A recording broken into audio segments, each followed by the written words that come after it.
Let's get something straight. Discipline isn't about being perfect. It's not about waking up every single day with a smile on your face and a fire in your chest. Discipline is about doing what must be done, especially when you don't feel like doing it. Here's what most people get wrong. They think discipline is a talent. They think it's something you're born with, or that you wake up one day and just decide to be disciplined. But that's not how it works. Discipline is built like a muscle. And like any muscle, the more you train it, the stronger it becomes. The first powerful key is understanding that motivation is unreliable. Motivation is like that friend who hypes you up when the music is loud and the lights are bright, but disappears when things get hard. Discipline shows up when motivation doesn't. That's where your real growth begins. When you're tired, uninspired, uncertain, those are the moments that build your legacy. Second, you've got to get clear on your identity, because the fastest way to change your actions is to change your self-image. If you start telling yourself, I'm someone who never quits, I'm someone who always keeps my word, I finish what I start, you'll begin to act in alignment with that. You won't need reminders.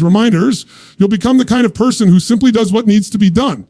Now here's the third powerful shift, emotional leverage. If you're not emotionally connected to your goals, you won't follow through. You need to link massive pain to staying the same. Let yourself feel what it costs to procrastinate. Let yourself feel the pride of following through. When you assign real emotional weight to your actions, you become impossible to stop. Own your mornings. Your morning is your anchor. If you start your day with chaos, distractions, or negativity, you set a tone that kills momentum. But if you own the first hour, whether it's with movement, meditation, journaling, planning, you signal to your brain that you're in charge. Your body follows your mind. Start strong and you stay strong. Key number 5 is this: your environment must support your discipline. You can't be around people who normalize laziness and expect to rise. You can't leave junk food on the counter and expect to eat clean. You can't sleep next to your phone and expect to wake up energized. Design your surroundings so discipline becomes the path of least resistance. Make excellence easy and temptation harder. And finally, the crown jewel of discipline, delayed gratification. This is what separates the amateurs from the elite. It's the ability to endure boredom, fatigue, and resistance in pursuit of something greater. When everyone else is chasing the quick dopamine hit, you're investing in the long game. That's what makes you powerful. That's what makes you dangerous. That's how you win. Let me remind you, discipline isn't a punishment. It's not restriction. It's freedom. The more disciplined you become, the more you trust yourself. And when you trust yourself, you become unstoppable. Because at the end of the day, it's not about talent. It's not about luck. It's not even about opportunity. It's about who's willing to show up every single day, no matter how they feel. That's the person who builds a life that others only dream about. Everybody loves the idea of motivation. That spark, that adrenaline. That sudden burst of inspiration when you watch a powerful video or hear a story about someone who came from nothing and made it to the top. But let's get real. Motivation isn't what gets you results, because motivation fades. It's not built to last. It's a starting point, not a sustainable fuel source. If you're waiting to feel motivated before you take action, you're already behind. You'll lose to the person who does it even when they don't feel like it. That's where discipline begins. Discipline is what picks up the slack when motivation dies, when the excitement wears off, when the New Year's resolution loses its shine, when the gym is no longer full. The pain of yesterday starts whispering, take a break. That's the precise moment where discipline is born. Discipline is forged in the fire of discomfort, not in the comfort of excitement. You have to understand something about the mind. It is designed for survival, not for success. It wants you to stay comfortable. It wants you to avoid hard things. So every time you wake up early to train, to work, when you push past the voice in your head that says, sleep more, or just skip it this once, you are programming your brain to obey your will, not your feelings. And that's where freedom begins. People ask, how do I stay consistent? The answer is simple, but not easy. You stop making your decisions based on your mood. You stop negotiating with your feelings. You stop asking yourself, do I feel like it today? And start asking, would the strongest version of me do right now? That question cuts through excuses like a knife. Discipline isn't some mystical force. It's a choice you make over and over until it becomes a habit, until it becomes your standard. You want to be great? You want to rise, then you have to stop relying on external motivation and start building an internal fire that doesn't go out when life gets hard. That means doing it when you're tired, doing it when you're discouraged, doing it when nobody's clapping for you, doing it when no one even knows. That's what separates the ones who just dream from the ones who execute. Because let's be honest, dreaming is easy. It costs nothing to wish. Discipline demands something from you. It demands sacrifice. It demands repetition. It demands you show up again and again until your actions speak louder than your intentions. And here's the truth. Every time you choose discipline over comfort, you're not just getting closer to your goal, you're becoming a different person, a stronger person, a version of yourself that isn't swayed by circumstances or moods. That kind of power is rare. That kind of control over yourself is what builds empires, changes legacies, and rewrites destinies. The world won't always give you the ideal conditions. There will be days filled with doubt, with chaos, with pain. And on those days, your motivation won't be enough. But if you've trained your discipline like a warrior trains his body, you'll move anyway, you'll rise anyway, because you've put yourself on something solid, not feelings, not hype, but principle. Here's the beautiful paradox. The more you practice discipline, the more motivation you actually create, because you start seeing results, you start feeling momentum, you start trusting yourself. And suddenly, motivation isn't something you chase anymore. It becomes something you generate. You become your own source of power. That's when life changes. So if you're tired of starting and stopping, if you're tired of feeling like you're capable of more, but not living it, then make the shift. Decide today that you won't let your emotions dictate your execution. Decide that your vision is worth more than your comfort. Every time you feel resistance, remember, this is your proving ground. This is your opportunity to separate yourself from the pack, because motivation will come and go. But if you build discipline, true, shakable discipline, you'll have something far greater than a spark. You'll have fire that never goes out. The most overlooked truths about discipline is this: your actions will never rise higher than the way you see yourself. You can write all the goals, build all the habits, read all the books. But if your identity is still rooted in who you used to be, not who you're becoming, you'll sabotage your progress every time. The deepest driver of consistency isn't your schedule. It's not your calendar or alarm clock. It's your self-image, because your identity sets the thermostat of your behavior. You can push yourself for a while, but if deep down you believe you're undisciplined, lazy, inconsistent, your actions will always snap back to match that belief. This is where people get stuck. They try to use willpower to change their life, but willpower runs out. Identity, on the other hand, is automatic. You don't have to force what you believe you are. Think about that for a second. If you believe you're the kind of person who trains every day, you don't debate whether you'll go to the gym. You just go. If you believe you're the type who follows through, you don't negotiate with your excuses. You execute. Because your identity isn't just an idea, it's your operating system. It's what runs in the background of every choice you make. And here's the truth: most people ignore your identity is not fixed. It's not carved in stone. It's flexible, moldable, shaped by repetition and reinforcement. Every time you take action in alignment with the version of yourself you want to become, you're voting for that identity. You're casting a ballot for a stronger self-image. You're wiring your brain to believe, this is who I am now. So if you struggle with inconsistency in the past, don't just try harder, upgrade how you see yourself. Don't say, I'm trying to be disciplined. Start saying, I am disciplined, even if it feels like a stretch. Even if you're not there yet, because your brain follows your words and your body follows your brain. What you speak becomes what you expect, and what you expect becomes what you accept. So speak the identity you want until it becomes the identity you live. Here's how you build it, one action at a time. Show up when it's inconvenient. Do the work even when it's small and unnoticed. Follow through on what you said you'd do, even if no one's watching. Every time you do that, you're stacking evidence. And the more evidence you build, the harder it becomes for your old story to survive. You start replacing the old narrative. I always quit. I never stick to things. With a new one, I show up. I finish. I don't need hype to stay committed. That shift doesn't just improve your discipline. It transforms your identity at its core. Reason most people never reach the level they're capable of is not because they lack talent. It's because they never shift their identity to match their vision. They try to create a new life with an old mindset. When their behavior doesn't align with who they believe they are, it creates internal conflict. And eventually they give up, not because they weren't capable, but because they didn't believe they belonged at that level. You want to build unstoppable discipline, then stop identifying with your past. Stop dragging around the baggage of your failures. You're not who you were, you're who you decide to be. And that decision happens in the present moment, not next month, when you feel ready, right now. Every day you wake up, you have a chance to cast a vote for the future version of yourself, not through talk, not through planning, through action, through follow through ownership. This is the work. This is the real transformation, not just changing your habits, but upgrading the very core of your identity. Because once you become the kind of person who doesn't quit, who keeps showing up, honors their commitments, that's when you stop needing motivation. That's when consistency becomes natural, because it's not what you're doing anymore, it's who you are. And once that shift happens, you become dangerous, because now life can throw storms, resistance, distractions, but none of it can shake you, because your identity is built not on comfort, but on commitment. And when commitment becomes your standard, discipline becomes your lifestyle. If you want to develop real discipline that lasts, you've got to stop relying on logic alone. People think they just need a better schedule, a tighter routine, a more organized planner. And while those tools matter, nothing without emotional fire behind them. Discipline isn't born in strategy. It's born in emotion. Emotion is the true driver of human behavior. People don't change because someone gave them good advice. They change because something moved them. Something hit them so hard emotionally that they made a new decision. They drew a line in the sand, and they meant it. You need to attach massive meaning to the decisions you're making, or you'll break them the moment resistance shows up. If your why is weak, your discipline will always be temporary. But if your why is deep, emotional, and personal, will carry you through the hardest days. You've got to link massive pain to staying the same and massive pleasure to growth. That emotional contrast is what wakes you up when it's hard. It's what gets you to say, I'm done playing small, done wasting time, I'm done being ruled by my emotions. You've got to feel it. You have to let yourself experience the cost of your inaction, not just intellectually, emotionally. Feel the pain of waking up 5 years from now in the exact same spot. Feel the frustration of knowing you could have been more, done more, become more, but you let comfort win. Let that sting. Because if it hurts enough, it will move you.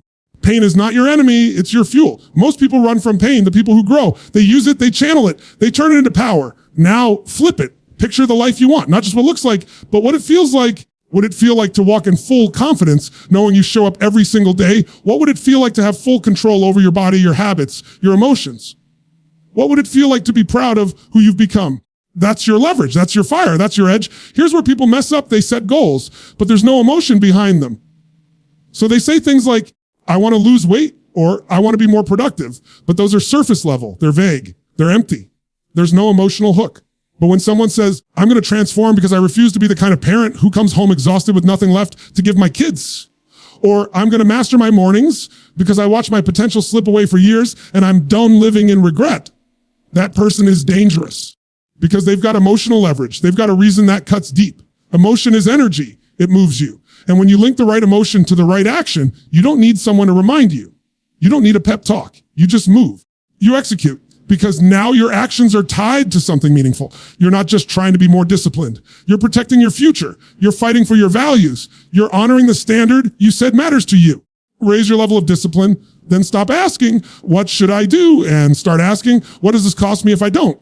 Really sit with that. Because if you can answer that question honestly, if you can connect to the emotional consequences of your choices, you'll shift.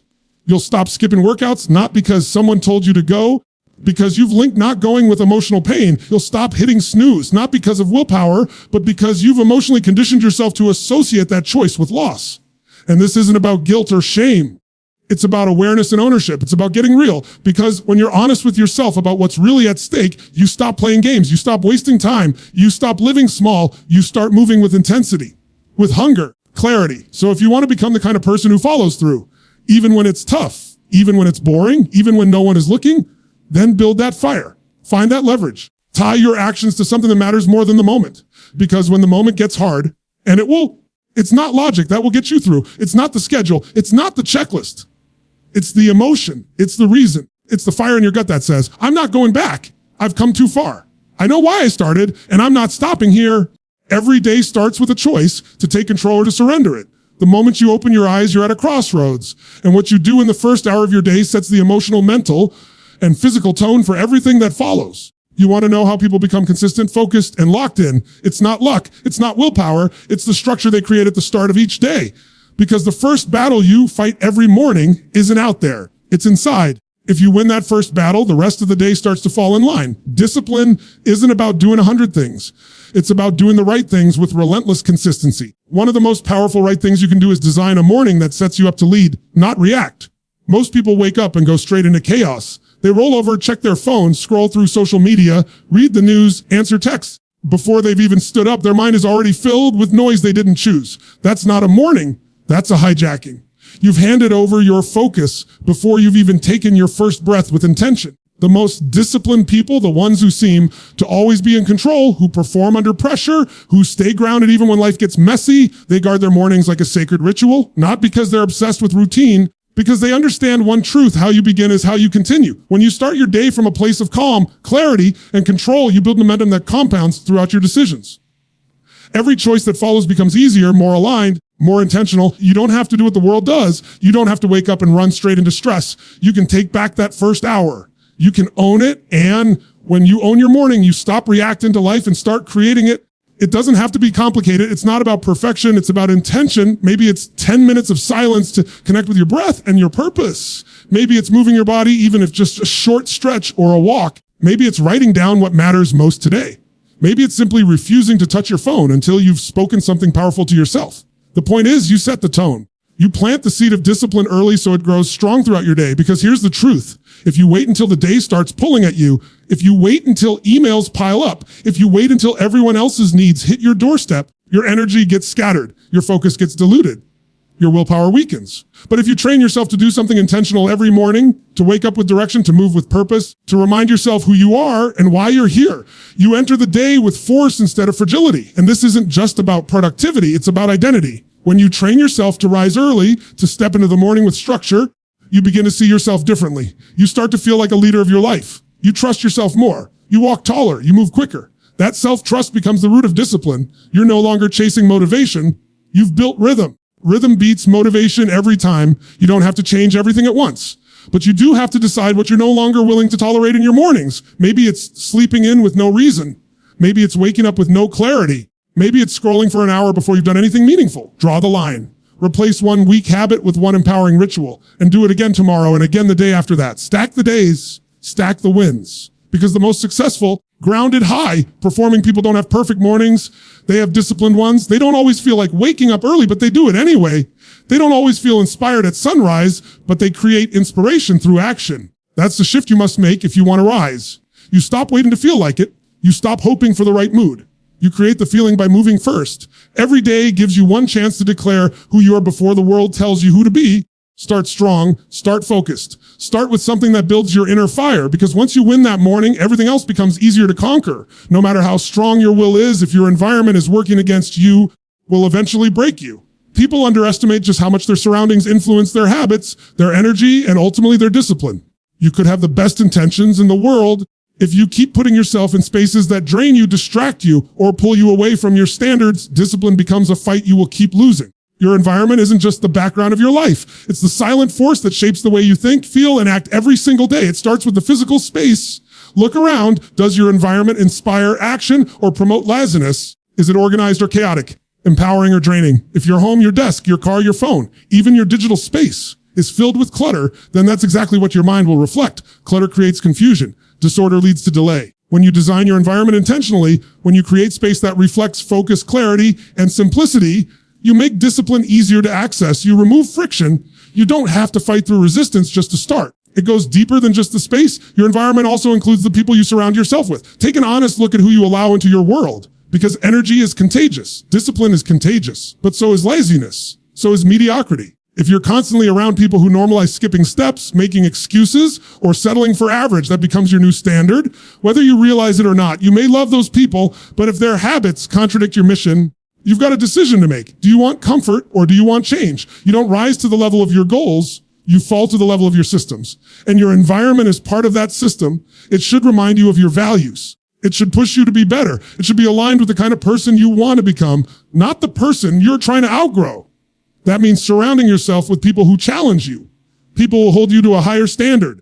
People who don't let you coast. The truth is, if you're always the most disciplined person in the room, you're in the wrong room. You need to be around individuals whose very presence raises your game. You also need to think about your digital environment, the apps you use, the notifications you get, the content you consume. Because if you wake up and the first thing you see is negativity, noise, or distraction, hijack your mind before you've even had a chance to focus. Your brain wasn't designed to process hundreds of inputs before breakfast. So if you don't protect your digital space, it will steal your discipline. Unfollow the noise. Mute the drama. Block the distractions. Create space for stillness, for vision, for execution. Now understand, this environment isn't just something you respond to. It's something you create. It's your responsibility to design an environment that serves your vision, not your excuses. Set up your space for success. Lay out your clothes the night before. Prep your food in advance. Put your phone in another room. Build systems that make the right decision the easy decision. That's how you stack discipline.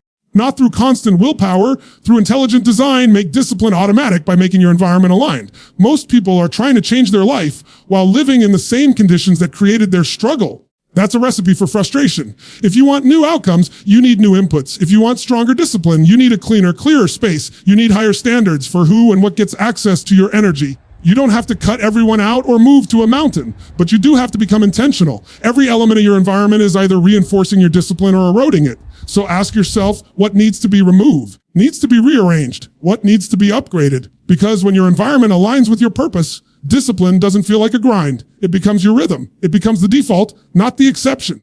Once your environment starts working for you, not against you, that's when you unlock your full potential. That's when showing up consistently becomes a natural extension of your space, your people, your tools, your world. You don't just build discipline by working harder. You build it by thinking smarter. And there's nothing smarter than crafting an environment that makes excellence inevitable. If you want to separate yourself from the crowd, if you want to rise while others plateau, you must master one of the most difficult yet powerful disciplines a person can learn, the ability to delay gratification.